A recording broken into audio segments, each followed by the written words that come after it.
Ang pulutan, niluto po namin yan. Adobong mani. Ayan po nagtatagay po sila.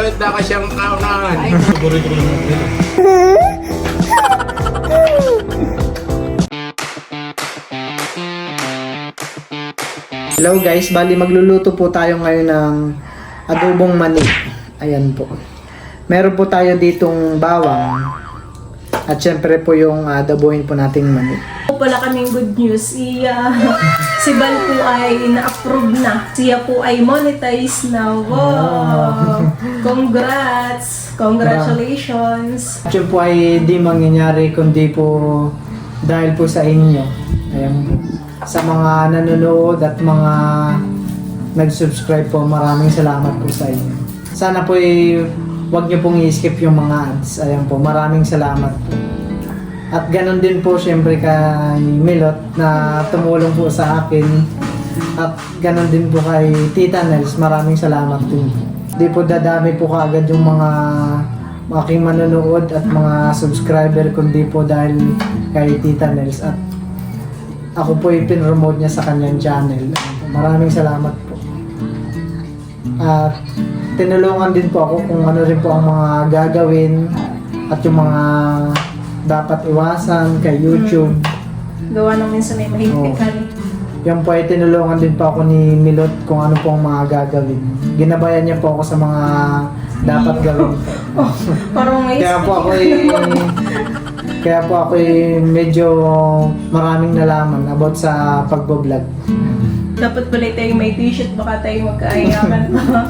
Kapag biglang may pa-speech ka naman palahan eh. Wow. Dapat ay ganito ang hiwa natin sa sa bawang mani. Tayo.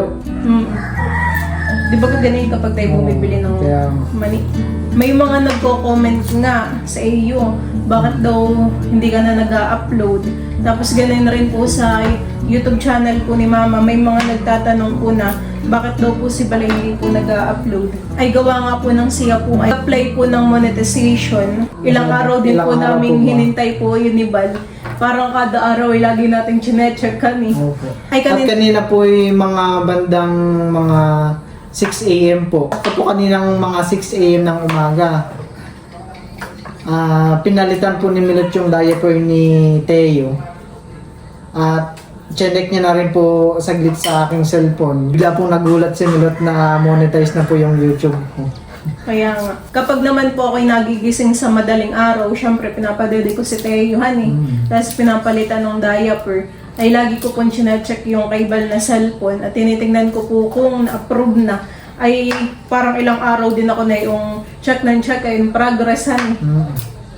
Siguro yung mga 6 days or 7. O parang isang linggo. Ay dati daw po yung kay Mama ay 3 days lang ay na-approve na.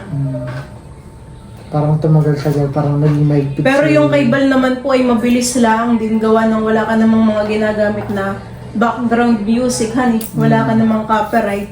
Kaya mabilis lang din po si Bal na monetize. Ayan, thank you so much po sa lahat po ng mga sumusuporta po sa amin, sa mga nanonood at mga nag-subscribe po. Maraming salamat po. Kapag sa tindahan at ikaw ay bibili, yung tingi-tingi na ay 5 pesos. Dati si Tito Eric ay nagluluto at ibinebenta niya. Dito? Nagluluto siya ng adobong mani, tapos yung walang balat. May balat. Dapat nga pala tayo nakabili rin ng silihan eh. Ang masarap dito sa mani, yung maraming bawang. Kaya, at saka yung saktong asin lang. Saktong alat. dapat ang pagkakaluto natin dito ay hindi tuok. Gawa ng kapag ito ay natuok ay mapait. Mani. Yung ganito pong mani ay paborito po ni Papa. Kapag siya ay nanonood ng TV, minsan ay siya bumibili sa tindahan ng sugo. Mga Happy Peanut. Oo, ganyan. Mga nabibili lamang po sa sari-sari store na mga mani. Pagkangat si Tito Eric ay nagtitinda ng mani, talya-talyasi yung kanyang niluluto.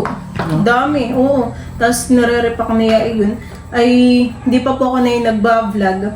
Ay ako yung may extra kay Tito. Di ba kayo na yung parang may papel? Stapler. Tapos ako yung taga-stapler. Dami kong yung stapler na yun. Tapos yung binibilang namin. Display na lang sa tindahan ng lola.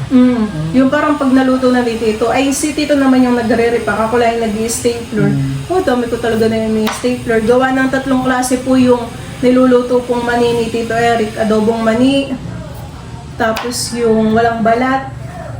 Tapos ano pong, yung may yung may sugar, yung matamis. Ano naman yun, para siyang may balot. May balot na matamis. Ayun. 3 klase po yung niluluto po ni Tito Eric na mani. Ay, nung ako po yung nasa Nakar at doon po ako nag-aral ng senior high, ay kapag galing ko sa school, tumutulong muna ako kay nanay sa tindahan. Pagkatapos, nang sarado na yung tindahan, nag-stapler naman ako ng kahit antok ka na, tapos masakit din pati sa kamay yun pag stapler.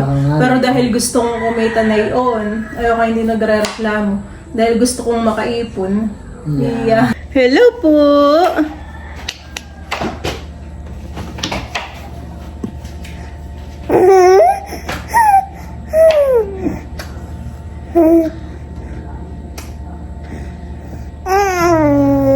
Sino yun, Lola? Ikaw pinaprank? Gagalanay. Sa prank lang pala. Gagala tayo, mahal ko. Ha? Gusto mo ng gala? Gagala tayo, mahal ko. Ha? Gagala tayo, mahala ni Lola. Ay, shush. Lulutuin na po natin yung sinangag na mani. Lagyan na po natin ng mantika.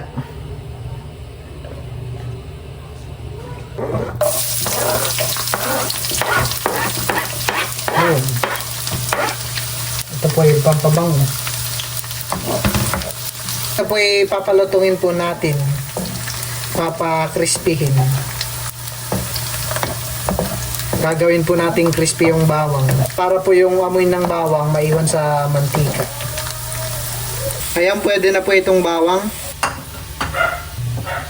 Sasalang na rin po natin itong mani.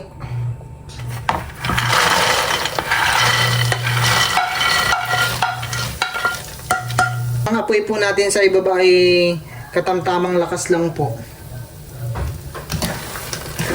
At ito po ay ating halo-haluin lang po hanggang sa maging okay na po yung kulay. Ito, natatanggal yung balat mo, loves. Okay lang. Pag hinahalo. Kapag yata malakas ang apoy at natuok, ay napakapait ng lasahan eh. Gawa sa bawang yun. Aba, hindi. Yan din sa mani. Okay guys, baliluto na po yung adobong mani. Timplahan na po ng asin. At ilalagay na rin po yung mga bawang na pinalutong.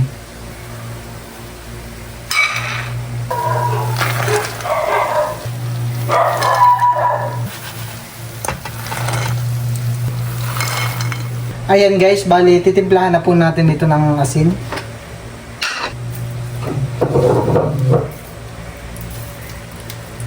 At ilalagay na rin po natin itong bawang na pinalutong. Ayan guys, bali naririnig ko po na parang lumalagitik yung mga balat po ng mani. At naluluto pa po sa mantika. Haluin na po natin.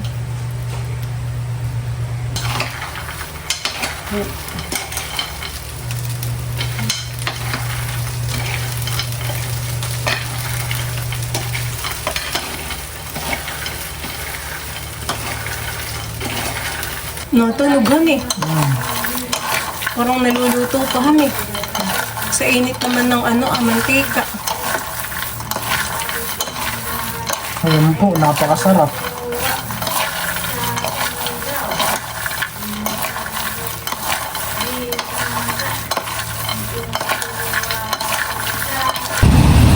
At bali, ayan po. Sinundo ko po muna si Kim.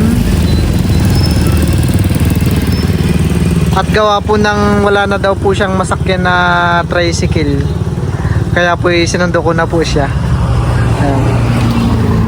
Bali, magsasalin po ako dito sa home. Bibigyan po natin si Tito Taron at Tito Makoy.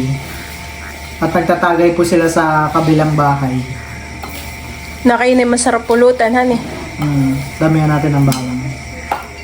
Kaya po, bali, papatikim po natin itong adobong mani. Ayan po, at sila po ay nagtatagay dito, sila Tito Taran. Yeah.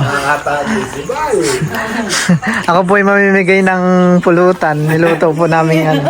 Adobong mani. Ayan. Uy, Ayan po nagtatagay po sila. Tatay, may mani po. Salamat! Salamat sa pulutan. Ay, makaluluto pala. Ayan po nagtatagay po sila dito. Kuya Bal! Salamat sa kanila. Talaga si Kuya Bal ay vlogger na. Malapit na pa. Punta sa awa, sa Tanawa tayo magbablog doon. Malia. Kami po ay magkakain ng mani. Tikman mo na papang niluto ni Bal na mani. Masarap at madaming bawang. Kaya nga po, dinamihan namin. Ikaw, Kim. Si Kim po ay kumakain at nagutom.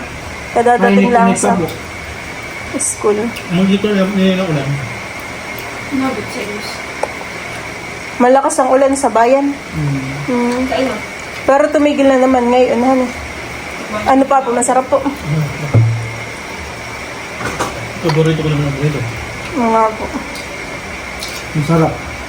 Saktong-sakto lang pala yan. Mama, ikaw? Ay, bawang kasabay din yun. Kasabay din yun. Tinan. Nauna po ni Balutoy yung bawang.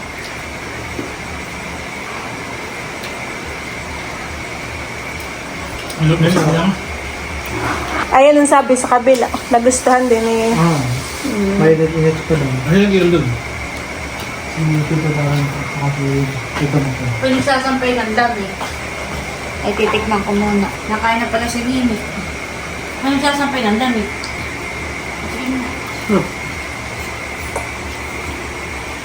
Paborito ng papa ang mani.